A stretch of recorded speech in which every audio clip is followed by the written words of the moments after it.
forgiveness from Mr. President, who's also my father. Make do with this video however you want to make do with it, or however you want to interpret it. But some people say they don't go forgive. That caught me. So I don't know what to make of the video.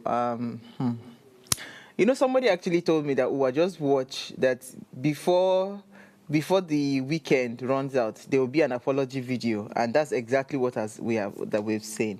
So do we just say, okay, because there's an apology, and we just overlook what has happened? Because if you had watched that video, I mean, honestly, if not for the mercies and the grace of God, I mean, the person that is tendering this apology would have probably been long buried from what he did. That dog that if he had not, I mean, it's just something that is best left to our imaginations. But the point I'm trying to make is, I don't think an apology is enough.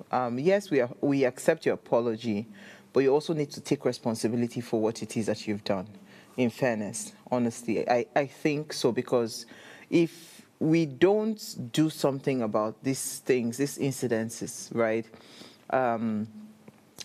it will become something that becomes like a norm.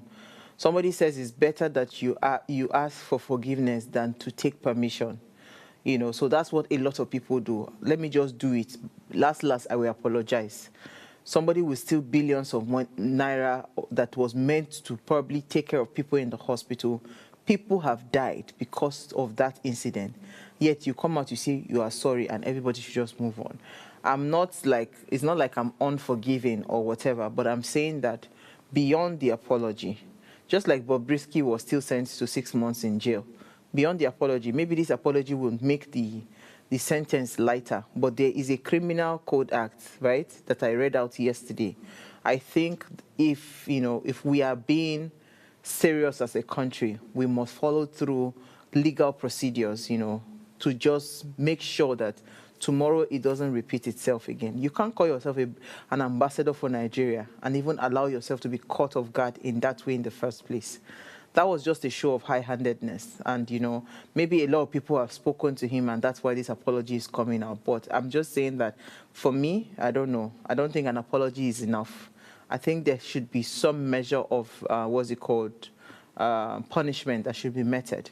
Just like the pilot's license have been suspended. There has to be, apart from just this 6 month suspension, let's follow what the law says. That's my humble opinion. But I'm going to take a break. When I come back from that break, I'm going to continue the conversation around the planned strike within the aviation sector. Stay with us.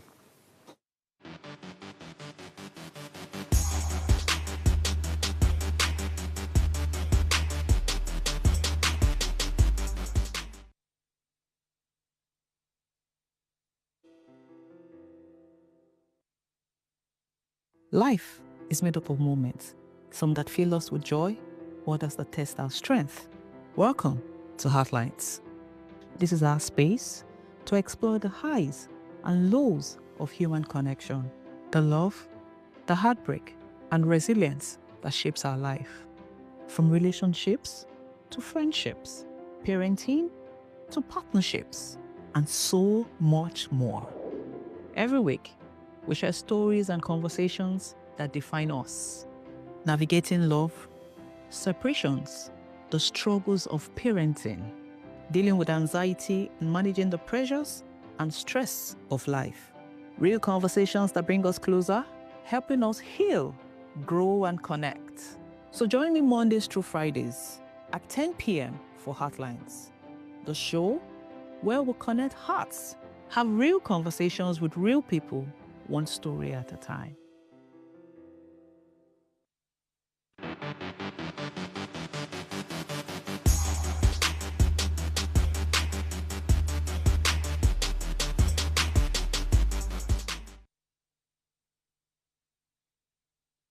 All right, thanks for staying tuned. Now, major aviation unions across the country have launched an indefinite strike today grounding hundreds of flights and causing widespread disruptions to air travel. The strike, which involves pilots, air traffic controllers, ground staff, and maintenance crew, were triggered by a breakdown in negotiations over wages, working conditions, and job security.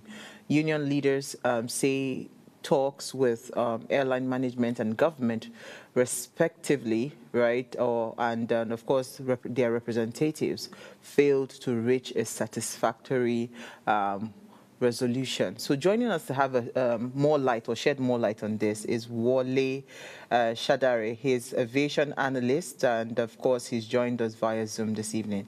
Thank you for joining us. Good evening, Mr. Wale. Wale. Thank you.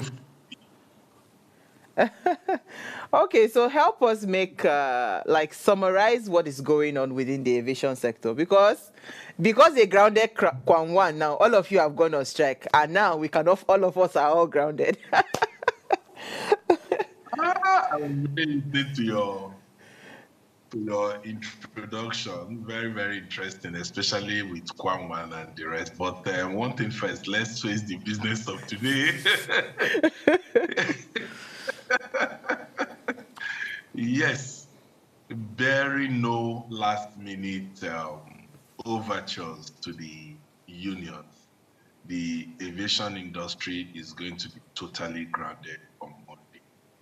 But I'm very, very sure that the minister wouldn't allow this to happen because of the catalytic effect it is going to have on the sector, or not only the sector, the total economy of the country. I want to believe that before Monday, this will be resolved, because these unions really mean business, and nobody takes them for granted if you really want things to work, especially for a sector that is life dependent and it's very, very sensitive. And I'm very, very certain that government will wade into this. And I'm very, very sure also that as we speak, there are meetings, the government representatives are meeting with the unions to find a lasting solution to some of this Okay. problem, and to ensure that the sector is not totally Shut down on Monday. Okay, so let's quickly break down what the challenges are. One of the concerns they say that they are having is wage stagnation, because despite the rising inflation and of course record airline profits in 2024, union workers claim that the wage negotiation was stalled, right? No increment and all of that. And again, you know that with the inflation, a lot of air tickets went off the roof. I mean, we could easily get a return ticket from Lagos to Abuja, at, I think it was even under maybe 70K before. But now you're talking maybe 400,000. You're talking, and it's quite disturbing to see that despite this this ticket price hike, it's not reflecting on the wages of the workers. So let's shed a bit of light on, because I want to bring out the problems one after the other. So wage stagnation. Okay. I think the aviation industry is not placed on the same salary scale with so many government agencies. In fact, well paid. But when you say well paid, is well paid in the sense that it's a revenue generating industry. So, and those that are generating that revenue, humongous revenue, should actually be well taken care of. And these unions are looking for something that is out of the blue, is actually what should have been implemented for a very long time. So they've had a series of meetings with management, even with the minister. I mean, the minister has waded into this. And what they are saying is that the wage structure has not been implemented, the one that the federal government has done recently. And like you rightly said, these people are the people making the money. The aviation industry, no matter how you look at it, is making a lot of impact in terms of revenue generation to the coffers of the federal government. I see no reason why this should have taken so long for the government to, look for a lasting solution. Because at this very moment, strike is the least of all the problems that we look at for in this sector because of how sensitive the industry is.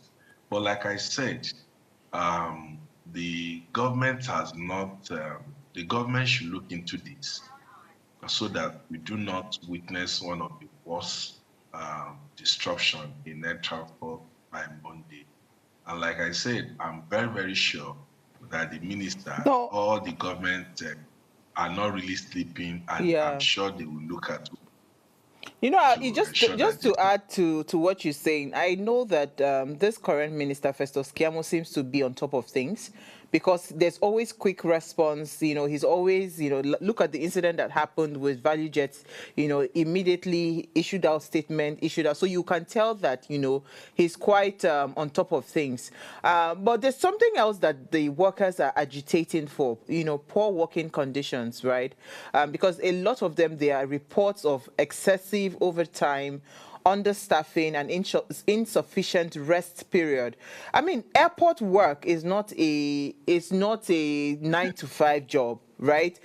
Go all over the world. If you go to airports all over the world, right, you have to have airport staff at the airport, all round 24 hours. There are different people working at different times. So if you are taking on that job, for instance, you should know that your work condition is quite different. It's just like someone working in a TV station, for instance, that is 24 hours, that they have different programs, is a live channel that goes around 24 hours.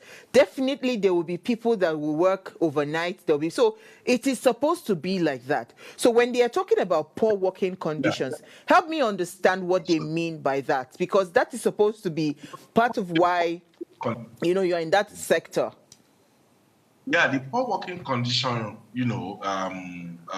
ranges from, lack of rest, because there was a time the air traffic controllers were really, really complaining the type of job they do. Air traffic controllers are not supposed to work more than 3-4 hours because it's a very, very very capital intensive work, because you need to use your brain, you need to use your eyes, and you need to do that. But it's not only limited to Nigeria. Even in the United States, there was a crisis early this year, and that was one of the reasons they adduced to some of the air crashes that we experienced in the US early this year, because they do not have enough manpower, even in the United States. Then bring it down to Nigeria, almost the same thing is happening. You have workers that are old that we do not even have replacement for them. A lot of people may not even have the resources to study anything in aviation or to be gainfully employed in aviation, because aviation is not just for any Tom, Dick, and Harry. It's a highly specialized industry that you need qualified people to man every position. As of today, we need nothing less than 3,000 air traffic controllers.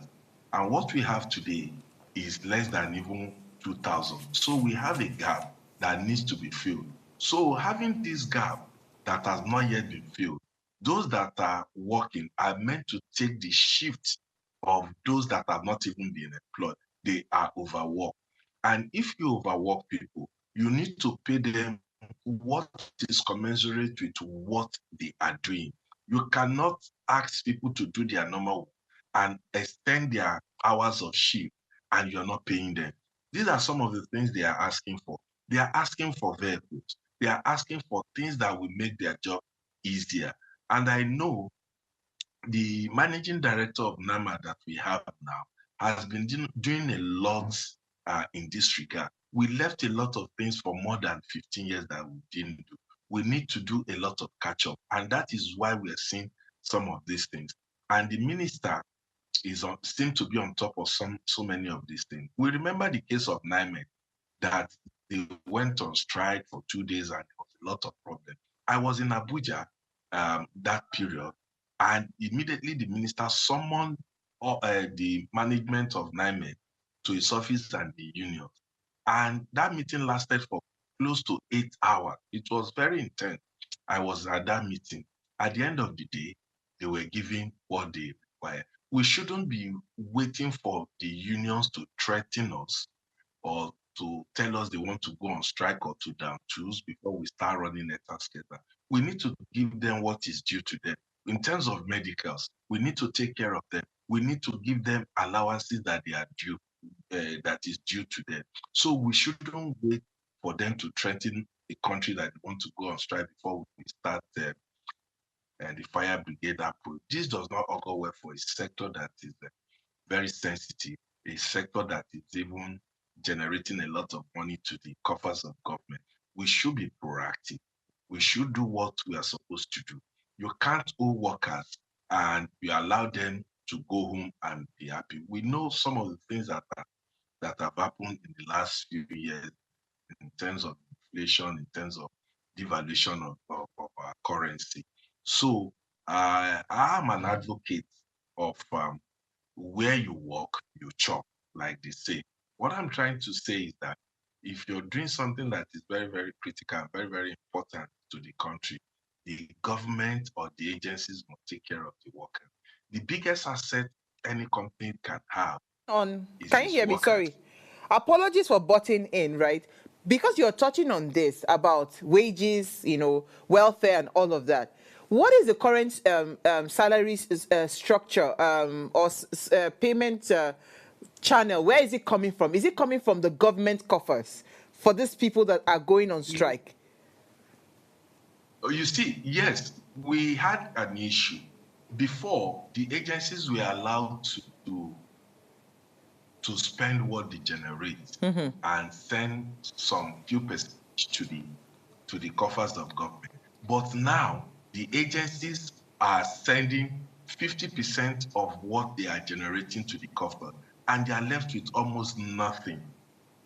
So they are supposed to feed their workers, they are supposed to even provide critical equipment at most of the airport. So if you're taking that huge chunk of money to the federation's account, then and the government is not doing anything because the function of those agencies have been taken over by the government. So it brings a lot of problems. Even the agencies are complaining that because of that policy, they don't even have enough money to run their own affairs, to run their own businesses, to pay their, thank God they are paying their salaries as went.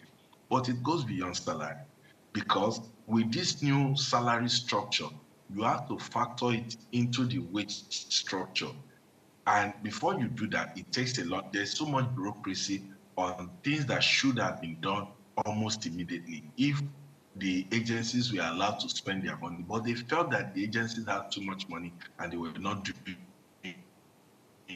so many things with money. And that is why the government came and said, please send 50% of whatever you generate to the federation account. This will not augur well for development of the aviation industry. And that is some of the reasons why I'm even surprised, because for a very long time, I've never heard of NAMA or FAN workers go on strike because we felt they were comfortable. And they may truly be comfortable, but what is due them and what has been promised them and what has been documented as some of the things they should go to them. Whoever is sitting on this, I don't know. Whether it's the federal government or I don't know where it's coming from. We shouldn't even be talking about this at this period of time when we're looking at how to get out of the economic quagmire. Okay. You know what? Let's go on a break, right? Because I want to, have a follow-up question on what, we just talked about, around management of that staff. I want to raise a follow-up question based on some of the things that they are also agitating for. We'll take a break. We'll be right back. Stay with us.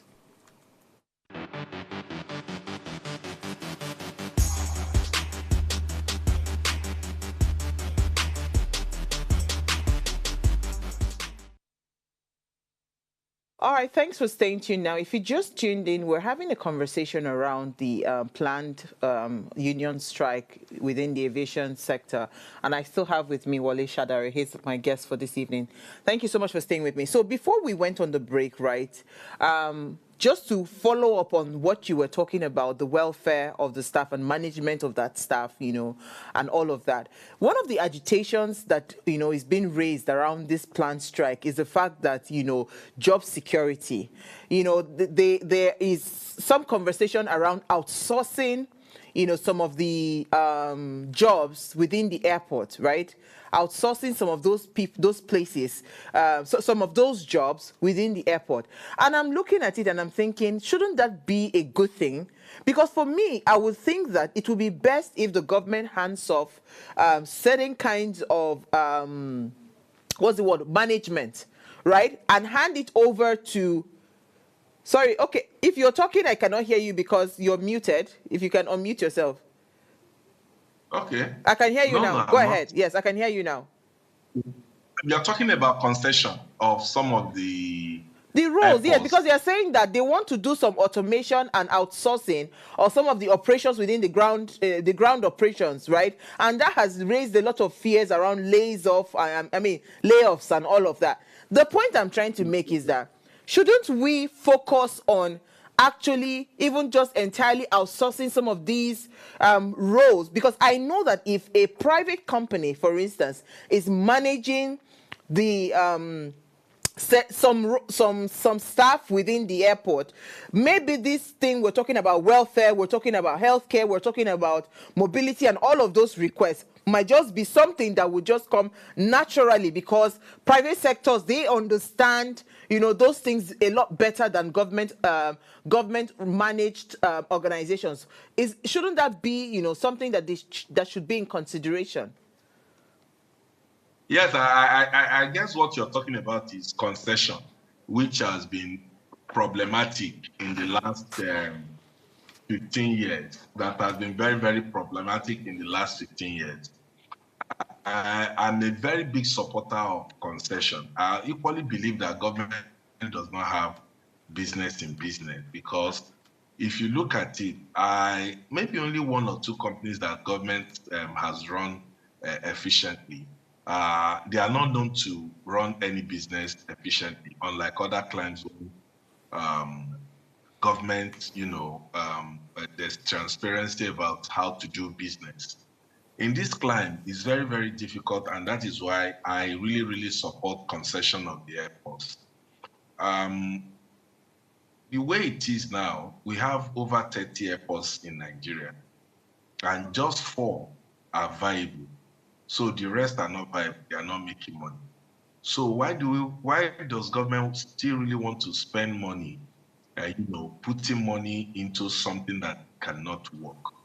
And that is why I feel it will be cost effective for government to look at people who have experience in managing certain things, corporations, in case of FAN, in case of airports, in case of navigational services. Look for competent people that can really manage this and save government a lot of money. We have a very good example in MMA2. MMA2 is one of the best run airport terminals, because it is not run by government. It is run strictly as a business. You compare MMA2 with Terminal 1, you will see this sharp difference in the two. One that is run by government and one that is run by the private sector. At every point, because we believe that government property is nobody's property. Is nobody cares. But the private sector, because of the money put into it, is looking for a return. We manage it well, and that is why MMA2 is well managed. It's one of the best managed airport terminals I've seen in the world.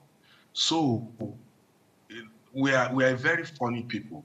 The workers are complaining that they will lose their jobs if the airports are concession, and I laugh. Most of the airports around the world are not even owned by government. They are concession. Heathrow is not owned by the government. It is run by private. In fact, at the time in Nigeria, owned and ran Gatwick Airport, which is the second biggest airport in UK.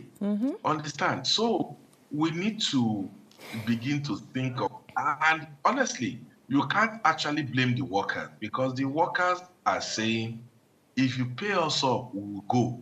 But a situation where we know what happened in the case of Nigeria Airways, even more than 20 something years after the airline was liquidated, we are still talking about severance package. We're still talking about allowances that were due to the workers. Some of them have even died.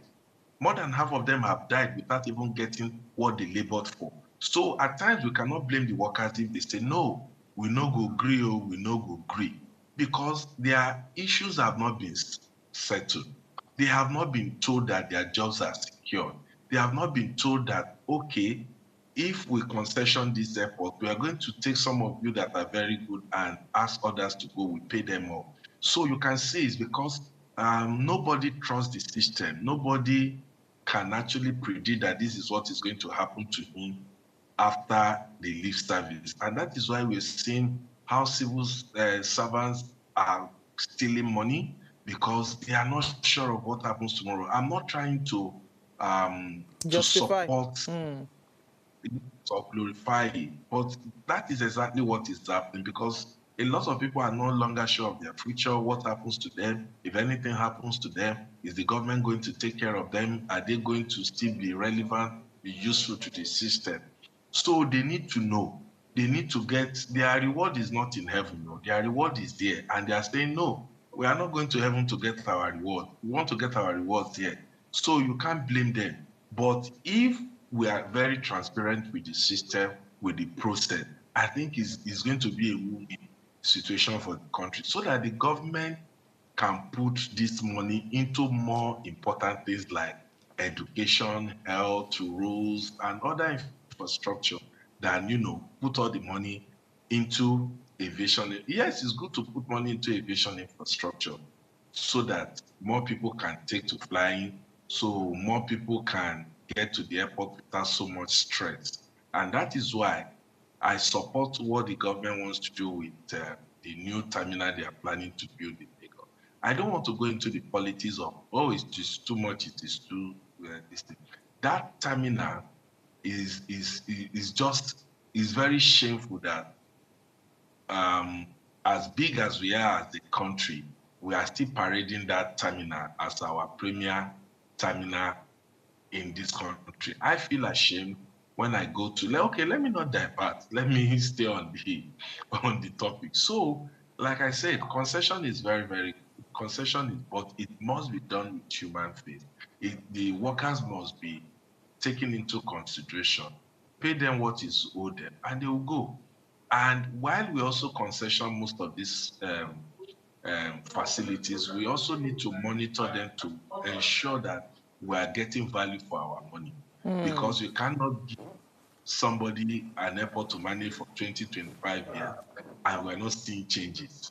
So it amounts to nothing. It amounts to shooting ourselves in the leg. So we need to be intentional about all we want to do in the promotion of the aviation industry in Nigeria. Well, I will help you do the diversion, because when I go to airports around the world, I feel very sad, that our airport was still struggling to not even have a world class. Because you see, somebody said this thing and it stuck to me, that what would tell somebody coming into your country that this is a serious country to do business with is from your airport, right? It's at the point of entry, how the airport looks. The person will know whether you are serious or not to do business. Absolutely. So, but I want us to touch a little bit on how this nationwide strike will truly impact, because now we're hearing about cancellations and delays. we're hearing about a lot of domestic and international flights that could be grounded. We're talking, the effect will be far-reaching because there's strain on passengers, thousands of passengers that would likely be stranded, that will be forced to reschedule, financial losses. I mean, the list is endless, because now if I have planned myself, I am on holiday, because we have a lot of people that are coming to do summer now in Nigeria. When you go to the hotels, you see them a lot. Now, if I had planned all my Maybe we are stay and August, you said 30 August or 30 30 July. August, though. 30 August is happening now. So these are all losses. And apart from that, there's going to also be daily financial losses for the airlines, and that could be in hundreds of millions, and this is just going to affect both public carriers, private carriers. All carriers will be affected. So, I mean, why I'm saying this and expatiating on this is for the government. I know you've said it, that this minister seems to be on top of things, right? But it is good for us to understand the impact, the financial impact, because we are not able to count. Most times when we discuss things like this in Nigeria, we do not really measure what we lose in terms of counting our losses. We don't know how to put figures to our losses. It's just estimation. But I know within the aviation sector, because it's so easy to track, you can tell, this is how much in an estimate, this is how much we're looking at in terms of financial losses. So can you help us just touch a little bit on that, then we'll move on? Yes. God forbid this strike takes effect. I'm praying so hard that it doesn't happen. And I also want to believe that it won't happen. But that is just, a feeling I have. If at the end of the day, the discussion breaks down, and I'm telling you, the unions will cripple everything in that sector. They have the capacity and they have the capability to do that. They've done that before. They've done that so many times. And that is why I said, if the minister is sleeping now, he should wake up. If he's sleeping, he shouldn't. In fact, in the last 1 week, it has been one crisis to another. So, but it will be very difficult to quantify what we're going to lose. What we're going to lose on a daily basis, because I don't know how long the strike how many days the strike will take. But on the first day and the second day, and I'm sure we're going to lose nothing less than 1.5 billion naira. That is just bringing it down. That's just even at the baseline. At the baseline, it could be up to 5 billion naira. Because look at what the airlines are going to use. The airlines alone on day one may lose up to 600 million naira. Not to talk about the agencies, because the airlines will not be able to pay to the aviation agency. They will not be able to pay to the charges and all the rest, which also runs into several millions of naira. Then you think about people that will be stranded. You can't even quantify that. A lot of people have, planned their trips before now.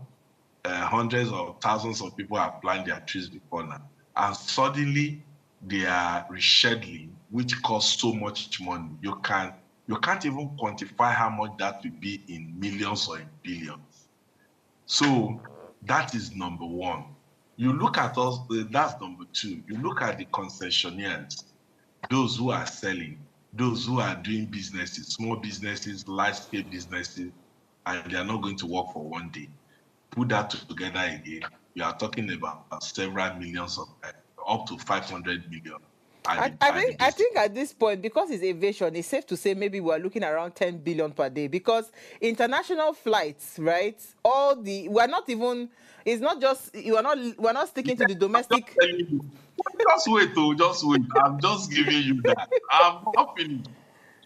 Then we are still talking domestic. We are still talking domestic.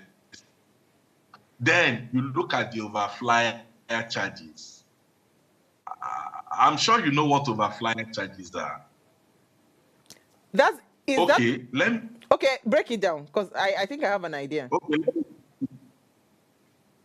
If you're going to if you're going to London from Nigeria, if an aircraft takes off from Lagos now, is going to London, all the routes is passing through. They will bill you. You'll pass through Niger. You'll pass through so many countries. So for the airspace, that's what it is, yeah. So all those people, they capture you, you will pay. That one, you can't even negotiate it, you pay. And if you know the number of aircraft that are overflying our airspace, there are so many.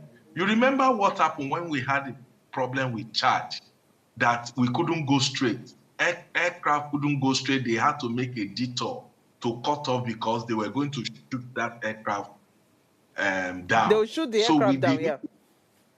Yeah, they need to take a longer route. It is going to take them, because if you are it's like if you're going from, if you're in Lagos, if you're going to Ikeja to Yaba, you are supposed to pass through Maryland, but because you have been blocked, you go and pass through Mile 2, Orile, Yaba. You know, it takes you a longer route. So that's what you're going to burn fuel. You can't even quantify the quantity of fuel you are going to burn. Long and short is that they cannot go on strike. Because now the money that we earn from airspace, travel, like what other countries pay to us. Exactly. So then we will now talk about the passengers. Do you know how much money in fact, that one is even more than what the domestic airlines will do. That one is already in another billions. So that is why you can't actually get the figure. Then you talk of cargo, the ground handling worker, so many things. Even the journalists, because the journalists will not have anything to report, because you will go, the only thing we will report is the strike anyway, which will also affect us too, because we will not have anything to report, like maybe the unruly passenger, like the one we have of Pan 1, unruly passenger, because nobody will be able to. But because that makes news to us, even though it's a bad one, it makes news to us. In the last 3 days, that's what the media houses in Nigeria, they have been feeding on. Kwan 1, Kwan 1, Kwan 1. And rightly so too, because his action is not only despicable, the action has no place in aviation. So when we look at these losses for day 1, and we do it for day 2, day 3, day 4, in fact, we are going to shut down the whole part of the economy. So that is why I know the minister is a unionist also. It will not, and it should not allow this to take place. Okay, let me take a comment from Okpeyagbe. Okpeyemi says, good evening, Ways. The aviation union strike adds to the number of strikes that has been happening in the country. NIMET strike the other day was quickly quelled by the government. Hopefully they intervene to prevent an embarrassment of the country, as the strike will definitely disrupt people who have plans to travel from Monday. Yeah, hopefully. Let's see. Hope. So if you had one final thing to say, what would it be? Because as it is now, right, we really don't have a choice. And the good thing about this one, it's the elites that use airlines. So I know that it will be resolved quickly. The other day, nurses went on strike. I don't think the government has even resolved that. We will try to follow up on that next week. But you see, the nurses that are striking their general hospital, this one now, the aircraft, people will need to fly to Paris. They need to go and do their everyday market, two days market, what's it called, market visits. The ones that are going to London hospital, they need to go and check how far, So all this that is happening, it is elitist problem. So I know it will be resolved, So if you had a final thing to say, what would it be? My final say is that aviation is very elitist. Like you rightly pointed out, it's very elitist. And anything that will affect the elites, they will quickly wade into it. But let's give kudos. I wanted to say let's give kundus, but let me say let's give kudos to the government, because Um, when last did ASU go on strike? I don't think ASU has gone on strike since, the inception of this administration. Likewise, nurses, doctors, and all other unions. The government has been very, very proactive in ensuring that we do not witness strike. They've been on top of it, but we want to see how far they will go with this one. Most of the strikes have been nipped in the bud.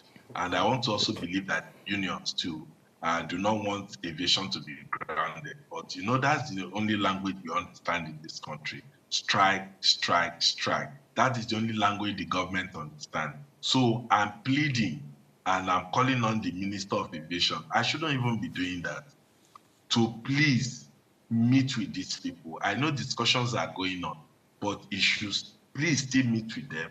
What are they even asking for? How much money are these people even asking for that we're not giving them? I just want to plead that the government and the union should save us another strike that it won't be in the interest of anybody. Thank you.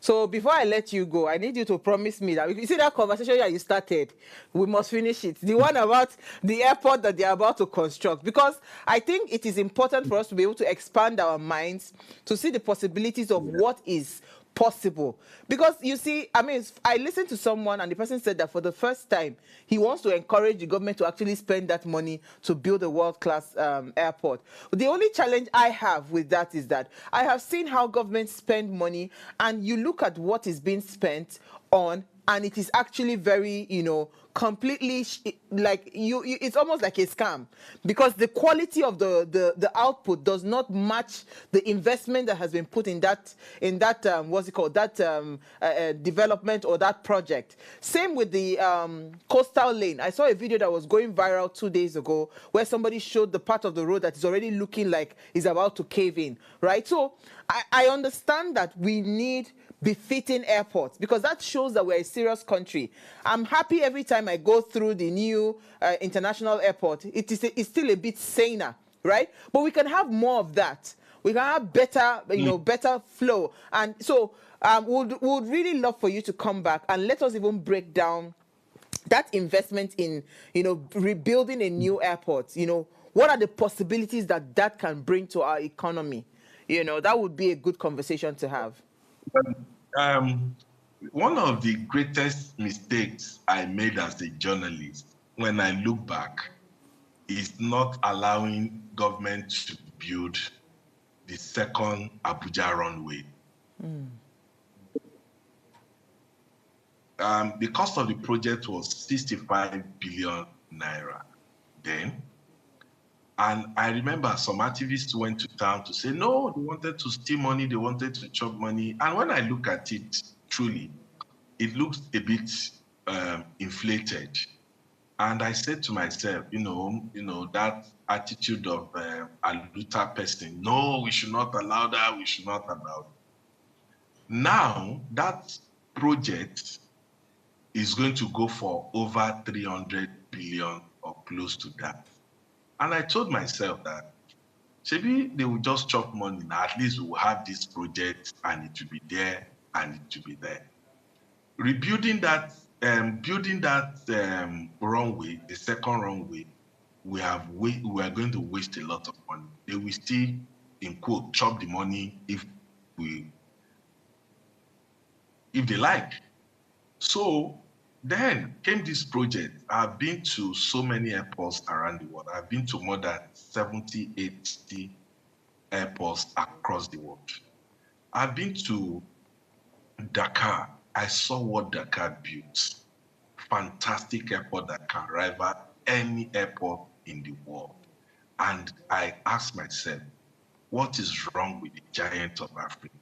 How come we cannot build any airport that even look, in terms of aesthetics, better than what we have? If you look at the Muritala Mohammed Airport Terminal 1, that terminal has overlived its youthfulness. Nobody builds an airport the way that terminal is. And I'm so excited that the government is going to spend money to give us, at least remove the shame from all of us. Each time I go to that airport, or each time I'm traveling through that airport or through that terminal, I'm sorry, I weep for this country, that how come we are heads of Africa and we cannot put something befitting. Your airport is the first impression any visitor will have. If I travel and get to any airport, the airport's already sorry, why am I confusing airport and terminal? The terminal tells the terminal tells you exactly what you're going to see when you get into town. So that terminal is long. I'm not into the politics of it's too much. And if you're looking at the exchange rate now, the same airport that they were building at $447 million is the same airport that they built in Angola at the cost of $3 billion. Like you rightly said, I just want what they quoted to match the construction or the facility match whatever they are quoting. If it doesn't match it, that is where I will start my own and begin to ask questions. Your own aluta. No worries. We'll have to bring you back because unfortunately we ran out of time. But definitely, I'd love to have that conversation with you. So let's plan for another day. Thank you so much for your time this evening. I had an amazing time with you. All right, so thank you again for watching. Remember, you can subscribe to our YouTube channel. It's at Official Upgrade TV. You can interact with us further, drop your comments, and most importantly, follow us all over social media. Now, our quote for the day, if you missed it, it says, all airlines and allied companies are as the public the flying public are hereby informed of the above stated action and advised to make alternative travel arrangements. And this was from Nama. We'll see you guys on Monday. Enjoy your weekend and the rest of your evening.